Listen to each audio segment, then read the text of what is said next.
Qu'est-ce que vous en pensez, Fergan Aziari? Oui, je pense qu'il faut revenir à ce que disait Tocqueville sur la liberté d'expression, c'est-à-dire qu'il n'y a pas de juste milieu entre la servitude et la licence. Et donc la liberté d'expression n'a pas été théorisée pour qu'on puisse parler de météo, elle a été conceptualisée pour qu'on puisse aussi tenir les propos les plus outranciers sans être inquiété physiquement, et que par conséquent, si elle n'offre pas les protections nécessaires à la libération des paroles les plus outrancières, elle ne sert strictement à rien. Moi, j'ai été assez frappé effectivement par l'ouverture de l'enquête du procureur de la République de Vienne. Je souscris à ce que vous disiez, on dirait qu'il a voulu faire une espèce de en même temps judiciaire. On donne un point aux partisans de Mila et un point aux islamistes. Ce qui est profondément choquant, c'est la confusion en effet entre la haine raciale et la critique d'une religion,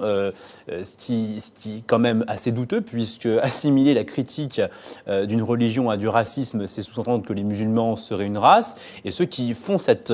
confusion-là ne se rendent pas compte à quel point finalement le racisme est de leur côté, puisque si les musulmans sont une race, ça revient à les considérer comme des espèces de sous-hommes incapables de prendre une distance critique à l'égard de leur religion, et donc la seule solution, ce serait soit de les ménager, soit de les expulser comme le voudraient certains. Or, moi je m'inscris dans cette tradition héritée des Lumières, c'est que je pense que les êtres humains sont tous doués de raison, et donc les musulmans doivent être capables d'entendre que leur religion puisse être nuisible, délétère, néfaste, rétrograde, sans pour autant déchaîner en réalité ce genre de passion digne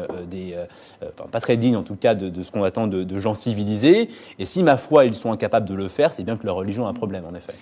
Vous en pensez quoi?